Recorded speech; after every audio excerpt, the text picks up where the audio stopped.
அறத்தின் வழி நின்று வழிபடுத்த இனத்திற்கான ஒரு ஊடகம் வள்ளுவம். சப்ஸ்கிரைப் செய்து உறுதுணையாகுங்கள். பொருளாதாரம் கொடுத்து பெருந்துணையாகுங்கள்.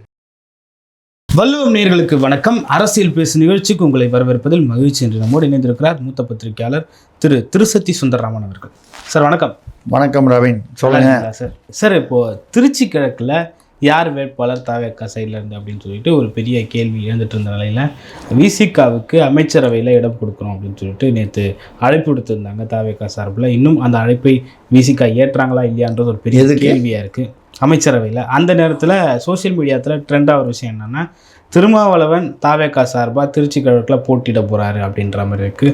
திமுக சார்பாக முன்னாள் முதல்வர் ஸ்டாலின் அவர்கள் போட்டியிட போகிறாரு அப்படின்ற மாதிரி இருக்குது. ரெண்டு பேரும் கூட்டணியில் இருந்தவங்க இப்போ இருவேறு துரோகங்களாக நிற்க போகிறாங்களான்ற ஒரு கேள்வி இருக்குது. இல்லை, அப்போது அமைச்சர் IUMLக்கும் முஸ்லீம் லீக்குக்கும் அவர் அழைப்பு விடுத்திருக்கார் விஜய் அவர் விசிகாக்கு மாதிரி. அதே ஆதவர்ஜுனா அவர்கள் பேசும்போது என்ன சொல்லியிருக்காருன்னா, ஏன் கம்யூனிஸ்டுக்குன்னா கம்யூனிஸ்ட் அவங்க வேணான்னு சொல்லிட்டாங்க, அதனால் பண்ணலன்னா. இல்லை, சிபிஐயில் தளி ராமச்சந்திரன் வேணும்னு ஆசைப்படுறாரு, ஆனால் கட்சியில் முடிவெடுக்கலான்னு ஏதோ சொல்கிறாங்க. மொத்தம் அது ஒரு பக்கம். IUML என்ன பண்ணுவாங்க இன்னும் முடிவெடுத்ததா ஒருத்தருக்கு அதான் பேசியிருக்காங்க. ஆனால் இன்னும் இது வரைக்கும் கொடுக்கல. அவங்க இசைவு தெரிவித்ததுக்கு அப்புறம் தான். இவர் தினம் ஒன்று பேசிகிட்டு இருக்காரு. அண்ணன் திருமா போவதா, அமைச்சர் பதவி ஏற்பதா இல்லையா என்பது விவாதித்து கொண்டிருக்கிறோம், கலந்து ஆலோசிக்கிறோம். திருச்சி கிழக்கில் அவர் அமைச்சர் ஆகணும். அங்கே என்ன பிரச்சனைன்னு கேட்டிங்கன்னா, இப்போ இவர் திருமா வேண்டாம் அப்படின்னு முடிவு பண்ணிட்டாருன்னா, நம்ம தான் எம்பியாக இருக்கோம், அது இருக்குது, இன்னும் டைம் இருக்குது 2029 வரைக்கும். அப்படின்னா வன்னியரசுக்கு கொடுக்கணும். வன்னியரசுக்கு கொடுத்தால் ஆளூர் ஷானவாசு, சிந்தனை செல்வன், ரவிக்குமார் இவர்களுக்கெல்லாம் வன்னியரசு அடுத்த இரண்டாம் திருமாவளவனுக்கு அடுத்தது அப்படின்ற ஒரு நிலைக்கு போய்விடுவார். இப்போ இவங்க எல்லாரும் ஒரே சமநிலையில் கிட்டத்தட்ட இருக்காங்க. திருமாவளவன் அடுத்த நிலையில் இவங்கெல்லாம் இருக்காங்க. இப்போ வன்னியரசு மேலே பெறுவார். அப்போ ஆட்டோமேட்டிக்காக நம்ம 3ஆம் நிலைக்கு தள்ளப்படுவோம்.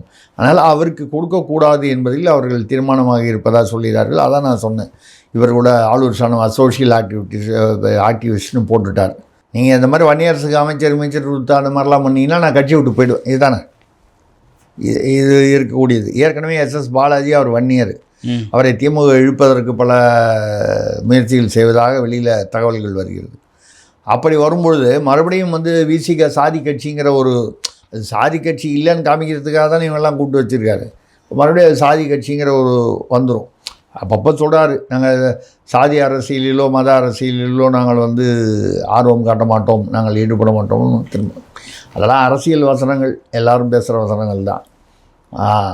என்னென்னால் திருமா இப்பொழுது ஒரு கால் அமைச்சர் என்று அதை ஏற்றுக்கொண்டால், முதல்ல அமைச்சராகிட்டு கூட அதுக்கப்புறம் திருச்சி கிழக்கில் வரும்போது 6 மாதத்திற்குள் வெற்றி பெற்றால் கூட போதும்.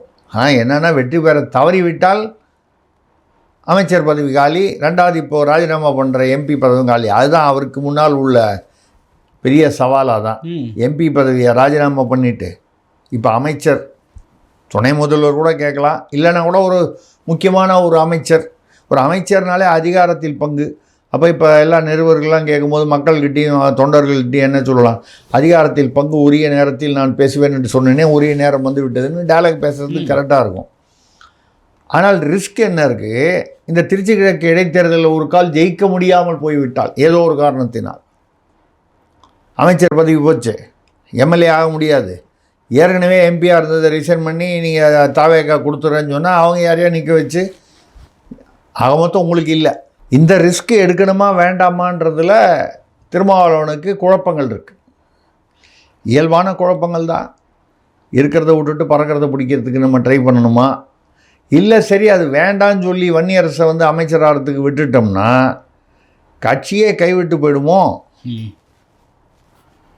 ஏன்னா தமிழ்நாட்டில் அரசியல் கொஞ்சம் நம்ம பொதுவாக பேசுகிறோமே தவிர, எல்லாருக்கும் பகுஜன் சமாஜ் கட்சியில் என்ன நடந்துச்சு, வேறு கட்சியில் என்ன நடந்துச்சு, இந்த கட்சியில் என்ன நடந்துச்சு, இதெல்லாம் நினைவில் இல்லாமையா போகும். எந்த ஆம்சாங் விஷயத்தில் பார்த்தீங்கன்னா, அவருக்கு யாரோ அடையாளம் தெரியாதவர்கள் யாரோ வந்து அவரை ஏதோ போட்டு தள்ளிட்டாங்கலாம் இல்லை. தெரிந்தவர்கள், போட்டியாளர்கள், ஒரு காலத்தில் ஒன்றாகவே இருந்தவர்கள், எப்பவுமே எதிரிகள். அப்படி எதிரிகளோ துரோகிகளோ வர்றவங்க வந்து தெரிந்தவர்கள் தானே இருப்பான். தெரியாதவன் எப்படி உங்களுக்கு எதிரியாவோ துரோகியாவோ வருவான்? அதுக்கு மேலே நம்ம இப்போ விளக்கம் கொடுக்கக்கூடாது. ஆனால் வந்து இந்த வகையில் வந்து அவர் வந்து இதுவா ரெண்டு பக்கமும் இப்படி ஒரு இந்த பக்கம் போனால் அது ஆபத்தா, அந்த பக்கம் போனால் ஆபத்தாங்கிற ஒரு என்ன சொல்லக்கூடியது, ஒரு இக்கட்டான ஒரு சூழ்நிலையில் திருமாவளவன் அவர்கள் இருக்கிறார். இப்போ கூட அவர் ராஜ்யசபா எம்பி ஒன்று இப்போ இவங்களுக்கு வரும். தாவேகாவுக்கு இயல்பாகவே அவங்களுக்கு இப்போது இவர் ரிசைன் பண்ணார். சி.வி. சண்முகம் ராஜினாமா பண்ணது. அநேகமாக நமது பிரபல ஜோசியரான ரிக்கி ரத்தன் பண்டிட் வெற்றிவேல் அவர்களுக்கு அதை கொடுக்க போவதாக தகவல்கள் வருகின்றன. அதுக்கு முன்னால் வேறு யாரோ ஒரு நடிகைக்கு கொடுக்க போகிறாங்க அப்படி இப்படின்லாம் சொன்னாங்க. தெரியல. இவர் அது அவங்க இஷ்டம். யாருக்கு வேணால் ராஜ்யசபா எம்பி கொடுக்கறதுக்கு ஒன்றும் பெரிய இல்லை. அவங்க யாரை கட்சி தலைமை முடிவு பண்ணுதோ அவங்களுக்கு கொடுக்க போகிறாங்க. ஜோசியருக்கும் கொடுக்கலாம், நடிகைக்கும் கொடுக்கலாம். இவங்க ரெண்டு பேருமே இல்லாமல் மூணாவது யாருக்காகவும் கொடுக்கலாம், அது தெரியாது. அப்படிப்பட்ட ஒரு இது ஒன்று இருக்குது. இதில் பேச்சு இடையில் வரும்போது ராஜ்யசபா எம்பின்னு வரும்போது ஆந்திராவிலிருந்து அண்ணாமலை அந்த பக்கம் பாஜக வந்து ரொம்ப ஒரு இந்த அமைதியில் இருக்குது. 27 ஒன்று வாங்கிட்டாங்க. முக்கியமான 4 தலைவர்கள் வந்து வெற்றி பெற முடியவில்லை. இந்த சூழ்நிலையில் பாஜகவை மீண்டும் வந்து நிலைநிறுத்தணும்னா யாராவது ஒரு இளைஞர் துடிப்பானவர், அது அண்ணாமலையா இல்லையா? அண்ணாமலையை இங்கே மாநில தலைவராக போடுவதா, அல்லது அவரை ராஜ்யசபா எம்பி ஆக்குனா அப்போ ஒரு மத்திய அமைச்சர். இப்போ எல்முருகன் இருந்தார், இப்போது ராஜினாமா பண்ணிவிட்டு அதாவது வந்தார், தோல்வி விட்டார் இதில் எம்எல்ஏலையும்.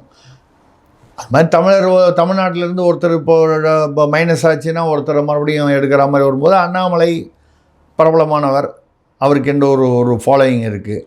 அவர் இப்போதைக்கு வச்சுக்கிட்டா இங்கே மாநில தலைவர் வேறு யாராவது போட்டு ஒரு இளைஞரை யாராவது போட்டு கொண்டு வந்து 2028 வாக்கில் அண்ணாமலையை வந்து பாராளுமன்ற தேர்தலும் போது இங்கே இறக்கலாம் அப்படின்னு ஒரு பேச்சு அடிபடுது. இது எவ்வளோ தூரம் வரும்னு தெரியல. ஆக தமிழ்நாட்டில் அரசியல் பரிணாமங்கள் வந்து மாறிக்கொண்டிருக்கிறது. இப்போ அந்த பக்கம் அதிமுக பார்த்திங்கன்னா இந்த 25 பேரும் வந்து இப்போது தாவேகாவும் வர முடியாமல் அங்கேயும் தங்க முடியாமல் 2 கட்டானா இருக்குது.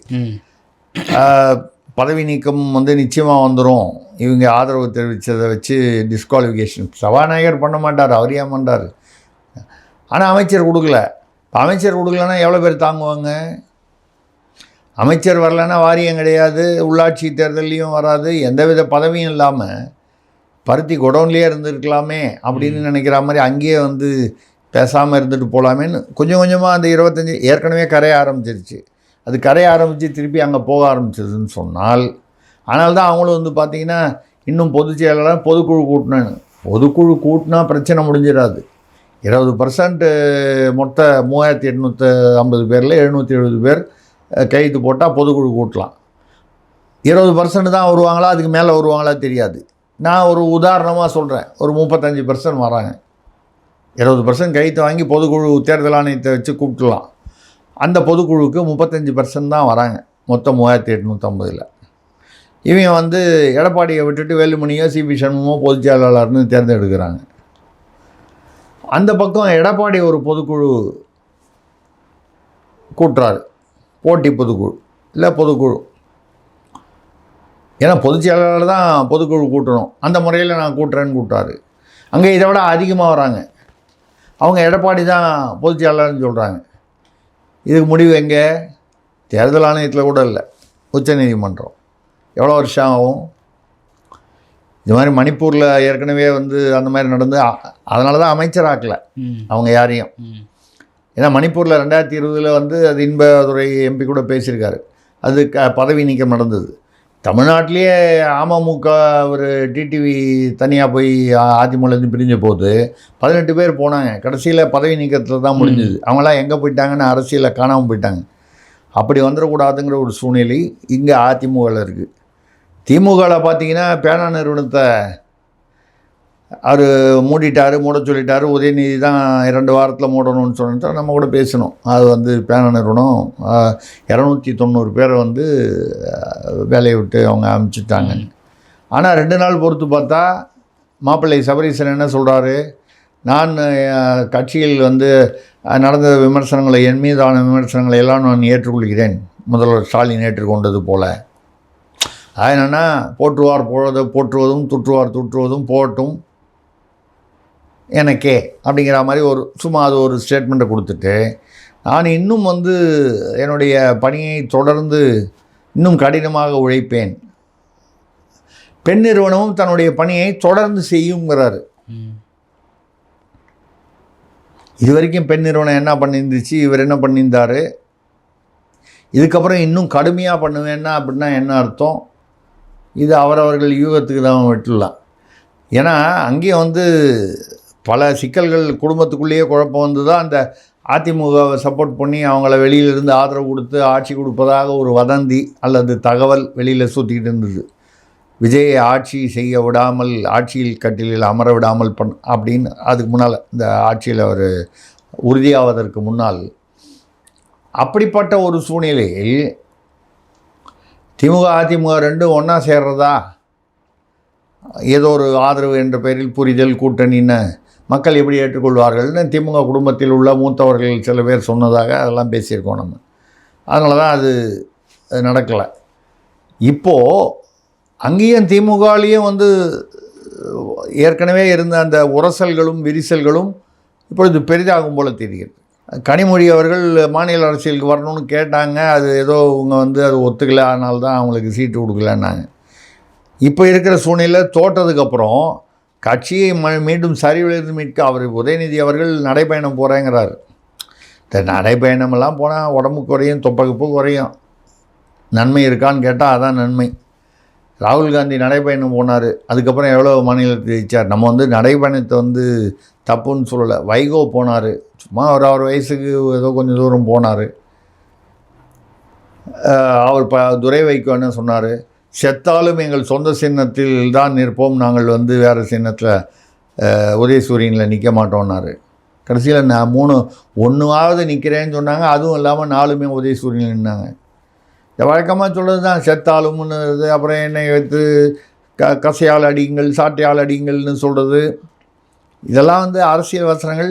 தமிழ்நாட்டில் நிறைய அரசியல் தலைவர்கள் பேசியிருக்காங்க. வைகோ பேசியிருக்காரு, ராமதாஸ் பேசியிருக்காரு, ஸ்டாலின் பேசியிருக்காரு, உதயநிதி பேசியிருக்காரு, அரசியலுக்கே வரமாட்டேன்னு. மக்கள் வந்து இதை ரொம்ப சீரியஸாக எடுத்துக்கிறது இல்லை. அப்படி எடுத்துக்கிட்டு இருந்தால் கேட்டிருப்பாங்களே, ஏங்க சொன்னீங்க, ஏங்க அரசியலுக்கு வந்தீங்க, ஏங்க துணை முதல்வர் ஆனீங்கன்னு கேட்டுறாங்களா? இல்லை. ராமதாஸ் என் குடும்பத்தில் யாராவது வந்தால் என்ன சாட்டையால் அடிங்கன்னாரு. அன்புமணி அவர் தான் கொண்டு வந்தார். சௌமியா அன்புமணியோனா அன்புமணி கொண்டு அரசியலில் நுழைத்திருக்கலாம். அவருடைய மகள் ஸ்ரீகாந்தி இப்போ சமீபத்தில் ஆக்கணும் தான். ராமதாஸ் ஐயா சத்தமே இல்லைப்பா, வயதாகிடுச்சு அவருக்கும். இப்படி இந்த அரசியல்வாதிகளுடைய வசனங்களை விட்டு விடுங்கள், அதெல்லாம் வழக்கமானது. அதை தாண்டி எல்லா கட்சியிலும் குழப்பங்கள் இருக்கிறது. திமுகவில் ஒரு உள்குழப்பம் இருக்குது. அது எந்த நேரம் அது வந்து விரிசல் பெருசாகும்னு தெரியாது. இப்போ சபரீசனை வந்து அடக்கி விட்டதாக வந்து உதயநிதியோ இல்லை உதயநிதி சார்ந்தவர்களோ நினைக்கலாம், கொஞ்சம் அவரை டம்மி பண்ணிட்டோன்னு. ஆனால் சபரீசனை பகைத்து கொண்டு திமுக குடும்பம் இருக்க முடியாது, அதனால் திமுக இருக்க முடியாது. ஓகே, நிதி அவர் தான் ஃபினான்ஷியல் கண்ட்ரோலர். கல்லாப்பட்டி கன்சாமி அவர் தானே. அவரை விட்டுட்டு நீங்கள் வந்து அவரை ஓரம் கட்டுறீங்கன்னு சொல்லிட்டீங்கன்னா, சரிங்கன்னு அவரும் ஓரமாக கல்லாப்பட்டியோடு போயிட்டார்னா இல்லையா? அப்படி ஒரு சிக்கல் அவங்களுக்கு இருக்குது. ஏதோ ஒரு வகையில் அவருக்கு ஒரு முக்கியத்துவம் கொடுத்து தான் ஆக வேண்டும். ஓகே சார், இதில் திருமாவளவன் அவர்கள் வந்து முதல்வருக்கான ஒரு வாய்ப்பு இருந்தது அப்படி சொல்லிட்டு 2-3 தடவை பேசியிருந்தார். முதல்வர் பதவியே எனக்கு வேணான்னு தூக்கி போட்ட திருமாவளவன் அமைச்சர் பதவி எப்படி ஏற்றுக்குவார் அப்படின்ற ஒரு விஷயமும் போயிட்டுருக்கு. இல்லை, எங்கே தூக்கி போட்டார் அந்த முதல்வர் பதவியை? வேணாம் அப்படின்னு முடிவு பண்ணிட்டார். இல்லை, அப்படி தூக்கி போட்டு விஜய் கேட்ச் பிடிச்சிட்டாரா? நீங்கள் வேறு.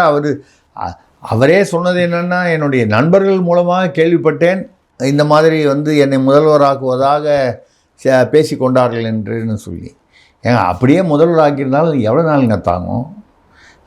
அது எந்த சூழ்நிலையில் அவர் சொல்வது வந்து உண்மை என்று எடுத்துக்கொண்டால் யதார்த்தம் என்று எடுத்துக்கொண்டால் திமுக அதிமுக ஆட்சியை ஆதரிக்கிறதுன்னு ஒரு ஆப்ஷன், திமுகவும் அதிமுகவும் சேர்ந்து ஆட்சி, ஒருத்தர் முதல்வர் ஒருத்தர் துணை முதல்வர், இது மாதிரி ஆப்ஷன். மூணாவது திருமாவை பொது வேட்பாளராக முதலமைச்சராக ஆக்கிவிட்டு ஒரு ஆட்சி. இந்த 3 ஆப்ஷன் தான்.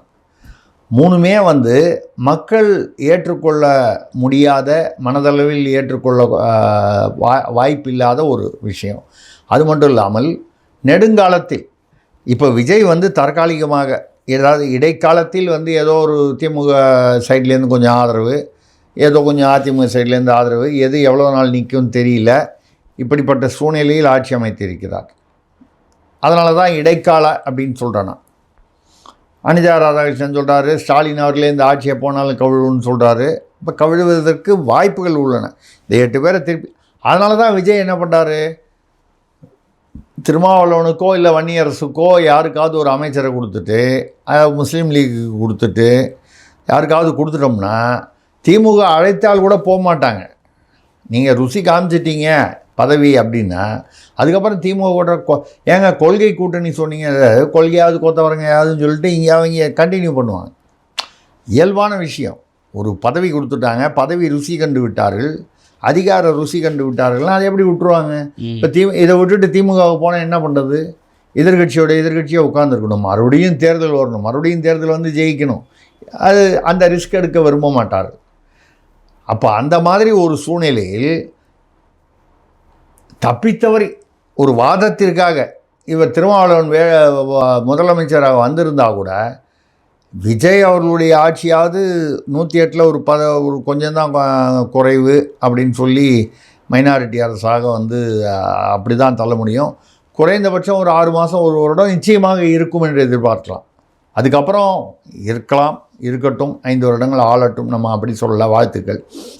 ஆனால் அங்கேயாவது அப்படி இருக்கும். திருமாவளவனை வச்சுட்டு திமுக அதிமுக ஒன்றா சேர்ந்ததுன்னா எப்படிங்க ஒன்றா சேருவாங்க? ஒன்றா இருந்தால் அதிமுகவில் எடப்பாடிக்கும் வேலுமணிக்கும் ஒத்து வரல, எடப்பாடிக்கும் சிவி சண்முகத்துக்கும் ஒத்து வரல, இப்படி வரிசையாக அங்கே அவ்வளோ பிரச்சனை இருக்குது ஒரு கட்சிக்குள்ளேயே. இங்கே திமுகவில் ஒரே குடும்பம், அந்த குடும்பத்துக்குள்ளே பிள்ளைக்கும் மாப்பிள்ளைக்கும் ஒத்து வரல, அண்ணனுக்கும் தங்கச்சிக்கும் உள்ளுக்குள்ளே இருக்குது விரிசல் இருக்குது, வெளியில் காமிச்சிக்க மாட்டேன்றாங்க.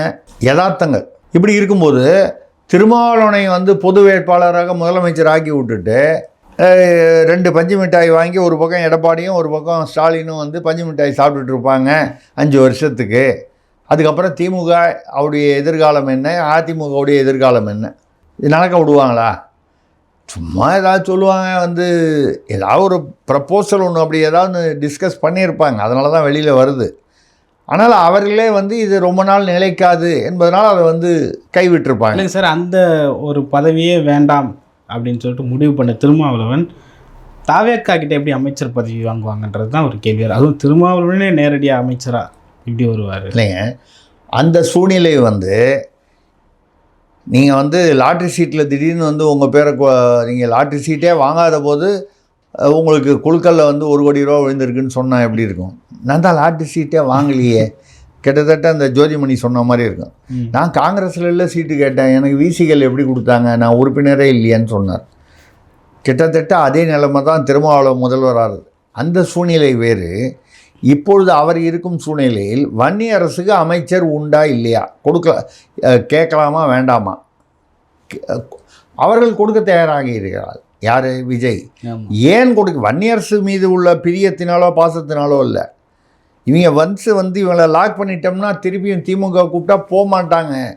லாக் பண்ணணுன்றதுக்காக கம்யூனிஸ்ட்டு மார்க்சிஸ்ட் கேட்டால் கூட ஒரு அமைச்சர் ஏதாவது ஒன்று கொடுத்துருவாங்க, கேட்டிருந்தால் கொடுத்துருப்பாங்க. ஏன்னா லாக் பண்ணிடலாமே, 5 வருஷம் நிம்மதியாக ஓட்டி இல்லாமே அப்படின்ற எண்ணத்தில். அது லாக்கு பண்ணிடக்கூடாது அப்படிங்கிறதுனால தான் திமுகலேருந்து கம்யூனிஸ்ட் இவங்களை போக விடாமல் தடுக்கிறாங்க அப்படின்னு சொல்கிறாங்க. திருமாவளவனுக்கு இப்படியும் ஒரு எண்ணம் இருக்குது, அப்படியும் ஒரு எண்ணம் இருக்குது. வன்னியரசை நம்ம அமைச்சராக விட்டோம்னா நாளைக்கு கட்சியே அவர் கைப்பற்றி விடுவாரோ என்கிற ஒரு பயம் இருக்குது. நீங்கள் அந்த பயத்தில் நம்ம ஒரு அமைச்சராகிட்டோம்னா அந்த ஒரு பயம் இருக்காது, கட்சி நம் கையை விட்டு போகாது, சேஃப்டி பாதுகாப்பு என்று நினைப்பது இது வேறு ஒரு சூழ்நிலை. இந்த சூழ்நிலையில் அவர் என்ன முடிவெடுக்கிறார் என்பது திருச்சி கிழக்கில் வந்து என்ன, அதான் நான் சொல்லிட்டேன், அதில் உள்ள ரிஸ்க்கு எல்லாம் போய் அங்கே போய் வந்து இப்போ இவர் வெளியே போய் திருச்சி கிழக்கில் வந்து தாவேகாவுடன் கூட்டணியோடு சேர்ந்து நிற்கிறாரு. திமுக அங்கே ஒரு வெயிட்டான கேண்டிடேட்டு போடுமா போடாதா? ஸ்டாலினே நிற்க போகிறாரா சார்? ஸ்டாலின் நிற்பாரான்றது என்னை பொறுத்த வரைக்கும் ஒரு சந்தேகமான விஷயம். அப்படி ஏன்னா நின்று மறுபடியும் அவர் தோற்றுவிட்டால், தோற்க வேண்டாம், நான் சொல்கிறது ஒரு வாதத்திற்காக தோற்றுவிட்டால், அவருடைய அரசியல் இது வந்து ஒரு ஒரு ஒரு கிளைமேக்ஸ். இது வயது உடல்நிலை காரணமாக சொல்கிறேன். அது வந்து இப்படி ஒரு மோசமான ஒரு முடிவோடு அமைவதற்கு அவர் விரும்ப மாட்டார். அந்த வகையில் என்னுடைய பர்சனல் கணிப்பு வந்து அவர் வந்து நிற்கிறதுக்கு ஒத்துக்கொள்ள மாட்டார். ஆனால் திமுகலேருந்து வெயிட்டான ஒரு கேண்டிடேட் யாரையாவது போடலாம். திருச்சியிலே அன்பில் மகேஷ் இருக்காரு. அன்பில் மகேஷ் தோத்தவர் இருக்கார், அவரே நிற்க வைக்கலாம். இன்னைக்கு ஒரு ராஜ் அது சொந்த தொகுதி. இன்னைக்கு ஒரு ராஜ் சொந்த தொகுதி. அதான் சொன்னேன். அந்த மாதிரி யாரோ ஒரு வெயிட்டாக போட்டு திருமாவளவன் தோத்துட்டாருன்னு வைங்க, உள்ளதும் போச்சுன்னு வந்து பிரச்சனை ஆயிரும். 2029 வரைக்கும் சிதம்பரத்தில் எம்பி இவர் தானே. இன்னொரு குறைஞ்சபட்சம் 3 வருஷம் இருக்குல்ல, ஏறத்தாழ 3 வருஷம் இருக்குது. இந்த 3 வருஷத்தை விட்டுட்டு அப்படி ஒரு ரிஸ்க் எடுக்கணுமான்னு. ஆனால் வந்து வன்னியரசு கொடுத்து கட்சி ஒரு கால் பின்னால் கை விட்டு போயிருமோ அப்படிங்கிற ஒரு பயமும் இருக்கும். இது ரெண்டில் அவர் வந்து எதை வந்து விரும்புகிறாருன்னு. அப்போ அவர் என்ன நினைப்பார், எங்கள் கட்சியிலேருந்து நாங்கள் அமைச்சர் வேணான்னு சொல்லிட்டோன்னு சொல்லிட்டு வன்னியரசுக்கு கொடுக்காமல் இருந்தாருன்னா சிந்தனை செல்வனோ ரவிக்குமாரோ ஆளூர் ஷானவாஸோ கொஞ்சம் நிம்மதியாக இருப்பாங்க. திருமாவளவனுக்கும் இடைஞ்சல் இல்லாமல் இருக்கும். அப்படிங்கிறதுனால என்னை பொறுத்தவரை திருச்சி கிழக்கில் திருமாவளவன் நிற்பார் என்பது ஒரு இப்பொழுது வர தகவல் அல்லது வதந்தி, ஒரு பேச்சு தானே தவிர அதை அவர் இறுதியாக ஏற்கும் மனநிலைக்கு வந்து விட்டாரா என்பது சந்தேகம்தான் சொல்கிறேன். அவர் நிற்கக்கூடாதுன்னு நான் சொல்லேன். என்ன சந்தோஷமாக அவருக்கும் சேர்த்து வாழ்த்துக்கள். எல்லாருக்கும் ஒரு வாழ்த்துக்கள் பார்சல். ஸ்டாலின் நிற்கிறாரா, அவருக்கு வாழ்த்துக்கள் பார்சல். இவருக்கு நிற்கிறாரா, இவருக்கு பார்சல் வாழ்த்துக்கள். ஆனால் நிற்பதற்கான வாய்ப்புகள் குறைவோ, ஏன்னா இப்படி ஒரு யோசனை பண்ணுவார்ல, இதெல்லாம் மீறி தோத்துட்டா 2வது அமைச்சர் ஆறாரு, நாளைக்கே அமைச்சர் கேட்டால் கொடுத்துருவாங்க. 6 மாதத்துக்குள்ளே நீங்கள் தேர்தலில் ஜெயிச்சா போதும். இடைத்தேர்தலில் தோத்துட்டா அந்த அன்றைக்கி அமைச்சரையும் ரிசைன் பண்ணி எம்எல்ஏவும் போய் எம்பியும் போய் அன்றைக்கி கட்சி என்ன ஆகிடும், ஆட்டோமேட்டிக்காக வேறு யார் கண்ட்ரோலுக்கே போயிடும். அந்த ரிஸ்க் எடுக்க போகிறாரா? ஒரு அபாயத்தை தடுப்பதற்காக பேரபாயத்திற்குள் தலையை நுழைப்பதற்கு தயாராக இருக்கிறாரா? இது திருமாவளவனுடைய அரசியல் என்ன சொல்கிறது, சரித்திரத்தில் அவருக்கு இருக்கக்கூடிய மிகப்பெரிய சவால் இந்த கேள்வி வந்து அவருக்கு வந்து நம்ம அந்த வார்த்தை சொல்லக்கூடாது. இங்கிலீஷில் ஒரு பொதுவாக சொல்லுவாங்க டூ ஆர் டைன்னு. இந்த டைங்கிறத வந்து நீங்கள் வந்து வேறு ஒரு அர்த்தத்தில் எடுக்க வேண்டாம். இது பாசிட்டிவாக நெகட்டிவாக, ஏன்னா நம்ம மங்களமான வார்த்தையை பயன்படுத்த வேண்டாம் என்றதுனால சொல்கிறேன். பாசிட்டிவாக இல்லை உள்ளே இருக்கிறதும் இன்னும் நெகட்டிவாக அப்படின்னு ஒரு முடிவெடுக்க வேண்டிய ஒரு ரொம்ப என்ன சொல்கிறது, முக்கியமான அரசியல் கட்டம் அவருடைய அரசியல் வாழ்க்கையில். அவர் என்ன முடிவெடுக்கிறாரோ அது அவருடைய இஷ்டம். அதை நம்ம எப்படின்னு பார்ப்போம். ஓகே சார், புதிய அரசு அமைஞ்சிருச்சு, புதிய அமைச்சரவையும் அமைஞ்சிருச்சு. ஆனால் பழசு ஒன்று மட்டும் மாறலை, நாட்டில் சட்டம் ஒழுங்கு மட்டும் அப்படியே இருக்குன்னு சொல்லிட்டு அன்புமணி ராமதாஸ் விமர்சிச்சிருக்காரு. எப்படி பார்க்குறீங்க? இல்லை, நிறையா இப்போது ஒரு 13 வயது சிறுவனை வந்து இருகூரா ஏதோ ஒரு ஊரில் மற்றவர்களை அடித்து கொண்டு இருக்கிறார்கள். எல்லாம் தொடர்ந்து நம்ம சொல்கிறது 1-2 வந்து உதாரணங்கள் தான் சொல்கிறோம். தமிழ்நாடு பூரா அங்கங்கே வந்து குற்றங்கள் எப்படி வந்து முன்னால் இருந்ததோ, இது வந்து அடித்தது வந்து ஒரு போதை கும்பல். இது மாதிரி வேறு சில இந்த மாதிரி இதுவும் நடந்திருக்கு தமிழ்நாட்டில். அதற்கு காரணமும் பின்னால் பார்த்தீங்கன்னா போதை கும்பல். என்னென்னா, இந்த அரசு போதைக்கு எதிராக ஒரு தனி பிரிவு ஏற்படுத்துகிறேன் அப்படின்னு சொன்னாங்க. ஒரு விதத்தில் நியாயம் என்னென்னா, சொன்ன மறுநாளே வந்து எல்லாம் உடனே போய் அப்படியே போய் நின்று தமிழ்நாடு முழுக்க ஒரு பெரிய ஒரு பயம் வந்துடும். அதெல்லாம் சும்மா அந்த ஒரு மன்னார்குடி காமராஜ் அமமுக அவர் வந்து சட்டமன்றத்தில் பேசும்போது விஜய் அவர்கள் வராருன்னு சொன்னோன்னா 300 ரவுடிங்க திருச்சியில் பயந்து போய் சரண்டர் ஆகிட்டாங்கண்ணா. அதெல்லாம் ஒன்றும் இல்லை, அது வேறு எதுக்கோ அவங்களா எஸ்பியாக கூப்பிட்டது. அதெல்லாம் வந்து சும்மா அந்த பில்டப்புக்காக பேசுகிறது. கஞ்சா வியாபாரிகள்லாம் ஓடி போயிட்டாங்க. ஏங்க திமுக ஆட்சியில் ரொம்ப கஷ்டப்பட்டு அவங்களெல்லாம் வளர்த்து ஊக்குவித்து மாரத்தானை வந்து அவர் வந்து விழிப்புணர்ச்சி, போதைப் பொருளுக்கு எதிரான விழிப்புணர்ச்சி இளைஞர்களுக்கு அந்த மாரத்தானில் வந்து ஒரு உயர் போலீஸ் அதிகாரியாக ஜாஃபர் சாதிக்கு சால்வை போட்டு விருது கொடுத்து கடைசியில் அவர் தான் தமிழ்நாட்டில் அநேகமாக பெரிய வியாபாரி, அவர் தான் போதை வியாபாரி. இப்படியெல்லாம் 5 வருஷத்தில் பண்ணியிருக்காங்க. நீங்கள் ஒரே நாளில் விஜய் இல்லை, யார் ஆட்சிக்கு வந்திருந்தாலும் ஒரு வாரத்திலேயோ ஒரு 10 நாளுக்குள்ளேயே அந்த போதையை யாரோ இந்த சட்டம் ஒழுங்கை வந்து அப்படியே ஃபுல்லாக கண்ட்ரோலில் கொண்டு வந்து அப்படிங்கிறது அது எதிர்பார்ப்பது நியாயம் இல்லை, நடக்காத காரியம். கொஞ்சம் கொஞ்சமாக தான் வரணும். இந்த போலீஸ் ஆஃபீஸர்ஸ் எல்லாம் முதல்ல செட் ஆகணும். அவர் மாற்றிக்கிட்டே வராரு. கூடிய வரைக்கும் வந்து திமுக ஆட்சியில் இருந்தபோது இருந்த உயர் அதிகாரிகள், காவல்துறை அதிகாரிகள் எல்லாரையும் ஒதுக்கிட்டார். அதே மாதிரி மற்ற ஐஏஎஸ் அதிகாரிகளையும் நிர்வாகத்திலையும் மாற்றிக்கிட்டே வரார். இவங்கெல்லாம் வந்து எங்கெங்கிருந்தும் இங்கேருந்து அங்கேருந்து எடுக்கிறார் இல்லையா, இதெல்லாம் ஒரு நெட்வொர்க்காக செட் ஆகணும் அந்த சிஸ்டம். என்னை பொறுத்தவரை அந்த செட் ஆகிறதுக்கு 2-3 மாதமாவது குறைந்தபட்சம் ஆகும். ஓகே, நீங்கள் இந்த சினிமாவில் பார்த்த விஜயே வந்து மறுபடியும் வந்து முதல்வர் விஜயோட வந்து ஒப்பிட்டு பார்க்காதீங்க. சினிமாவில் தான் திடீர்னு அப்படி வந்தவுடனே டக்குன்னு ஒரு 50 பேர் அடிப்பார். ஒரு கையில் ஒரு AK-47 இப்போ வந்து AK-74 வரைக்கும் வந்துருச்சு. அது தூக்கிட்டு படப்படன்னு சுடுவார். அது முன்னால் விஜயகாந்த் படத்தில் கூட ஒரு புல்லட் வரும்போது இந்த பக்கம் ஒரு புல்லட்டு வரும், அந்த புல்லட்டுக்கு நடுவில் ஒரு கத்தியை தூக்கி போடுவார். புல்லட்டுக்கு சரிபாதியாக வந்து புல்லட்டை வெட்டி இந்த பக்கம் பாதி புல்லட் விழும், அந்த பக்கம் பாதி புல்லட் விழும், அந்த பக்கம் அந்த கத்தி போய் வேறு ஒருத்தர் மேலே குத்தி அவன் செத்துப்பிடுவான். இந்த மாதிரி வந்து அது விஜயகாந்தாக இருக்கட்டும், விஜயாருடைய படமாக இருக்கட்டும், யாருடைய இப்படி வந்து அரசியலில் நடக்கணும்னும் வாழ்க்கையில் நிஜ வாழ்க்கையில் நடக்கணும்னு நம்ம எதிர்பார்த்தா தமிழ்நாட்டு மக்களுடைய ஐக்கியூன்னு சொல்லுவாங்க, அறிவுத்திறன், அதை நம்மளே குறைத்து மதிப்பிடுற மாதிரி ஆகிடும். நான் சொல்கிறது என்னென்னா கொஞ்சம் கொஞ்சமாக குறைய வேண்டும். முதல்ல அதுக்கு தான் நான் வந்து என்ன சொல்கிறேன்னா, தாவேகா தொண்டர்களை வந்து கட்டுப்படுத்தி அந்த சில இடங்களில் வந்து அளவுக்கு மீறி அதிகப்படியாக நடந்து கொள்வதையெல்லாம் முதல்ல வந்து அவர் தடுக்கணும். முதல்ல நம்ம வீட்டிலேருந்து தான் ஆரம்பிக்கணும். நான் தெருவில் திருத்த போகிறேன்னு சொல்லிட்டு வீடு அலங்கோலமாக இருந்தால் நீங்கள் தெருவை எப்படி சீர்திருத்துவீங்க, ஊரை எப்படி நீங்கள் சீர்திருத்துவீங்க? அதனால் முதல்ல வந்து அவருடைய வீட்டை வீடுன்னு நம்ம சொல்கிறது வந்து அவருடைய கட்சி, அதை வந்து அவர் சீர்திருத்த வேண்டும். அதை சரியான முறையில் செல்வதற்கான நடவடிக்கைகளை எடுக்க வேண்டும். அதுக்கப்புறம் இப்போவே சொல்கிறாங்க, மணல் மாஃபியா வந்து 20% கமிஷன் பேசிட்டாங்க விஜய் ஆட்சியில். போய் யாரோ உயரமாக இருப்பார், அவர்கிட்ட போய் பேசிட்டாங்கன்னு சொல்கிறாங்க. யார் உயரமாக இருக்காங்க தெரியல, உங்களுக்கு தெரிஞ்சிருக்கும், எனக்கு இங்கேருந்து பார்த்தா தெரியல. சரி பரவாயில்ல, இளைஞர் உங்களுக்கு டக்குன்னு நல்லா தெரியும், பளிச்சுன்னு, எனக்கு அவ்வளோ தூரம் தெரியாது. நடுன்னு இருப்பார். பேஸ்கெட் பால்லாம் விளையாடுவார் நினைக்கிறேன். இல்லை கையில் வில்லு எதாவது வச்சுருக்காரான்னு நம்ம தெரியல, பாருங்கள் அந்த மாதிரி பாருங்கள்.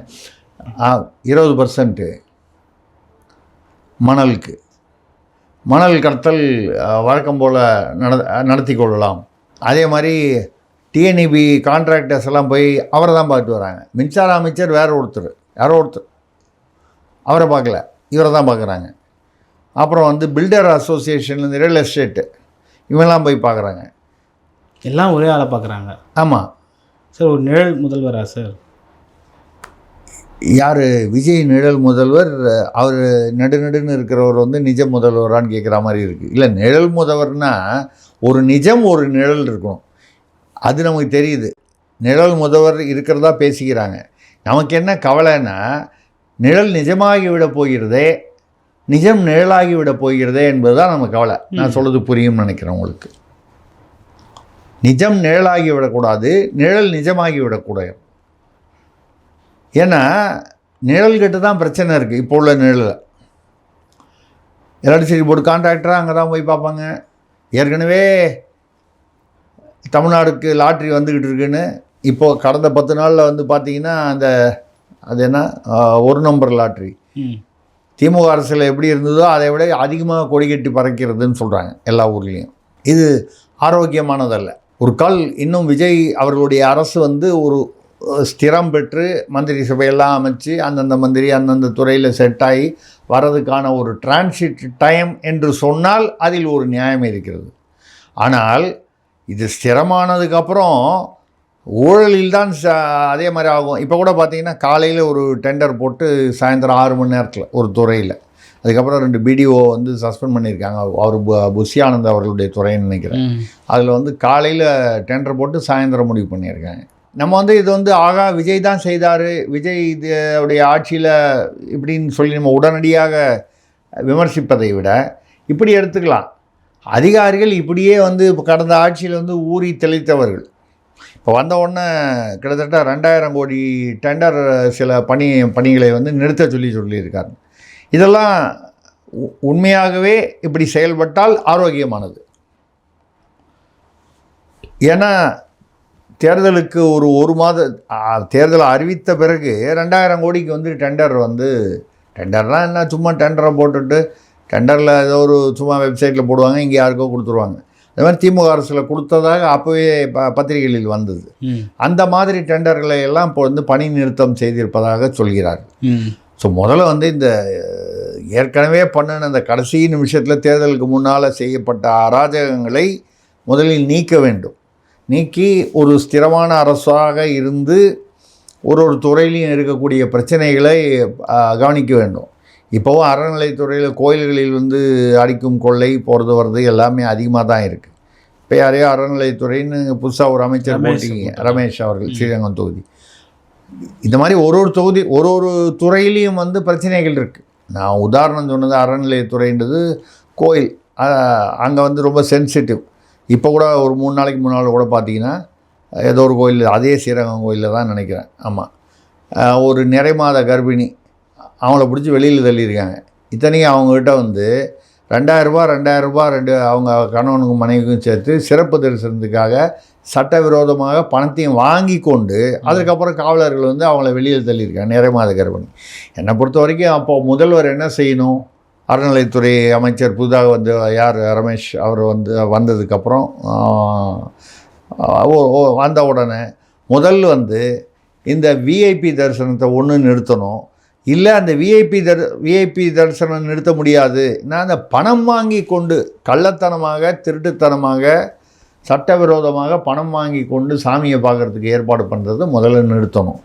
இன்னொன்று, வயதானவர்கள், மாற்றுத்திறனாளிகள், நிறை மாத கர்ப்பிணிகள் இப்படி உள்ளவங்களுக்கு அந்த சிறப்பு பாதையை வந்து நீங்கள் வந்து இலவசமாக அதை ஒரு நிறைவாத கர்ப்பிணியை வந்து அந்த கும்பலில் நெரிசலில் ஏதாவது ஒரு சிக்கல் வந்ததுன்னு வச்சுங்க, அங்கிருந்து அந்த மருத்துவமனை போகிறதுக்குள்ளேயே அவர்கள் உயிருக்கு ஆபத்து வரலாம், அந்த குழந்தைக்கு ஆபத்து வரலாம்.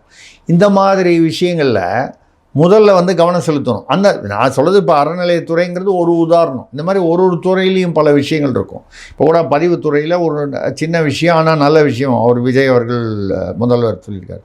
வர்றவங்களாம் பதிவுத்துறையில் சப்ரிஜிஸ்ட்ரார் யாரோ பதிவாளர் அவர் வந்து நிற்க வச்சு பேசக்கூடாது, உட்கார வச்சு பேசணும், மரியாதை கொடுத்து பேசணும், சிசிடிவியில் இதை வாட்ச் பண்ணணும். நல்ல விஷயந்தான். ஏன்னா வழக்கமாக சப்ரிஜிஸ்ட்ரார் ஆஃபீஸுக்கு போனவங்களுக்கு தெரியும், நீங்கள் யாராவது ஒரு விஐபினா அதுக்கேற்ற மாதிரி உங்களுக்கு ஒரு தான் மரியாதையாக உட்கார வைப்பாங்க. சாதாரணமாக ஒரு ஆளுன்னா அவங்களுக்கு ட்ரீட்மெண்ட்டே ரொம்ப மோசமாக இருக்கும். சொல்லிட்டீங்களா போய் உட்காருங்க, அதனால பார்க்கலாம் முடியாது, எல்லாம் அப்படி தான் வரும்.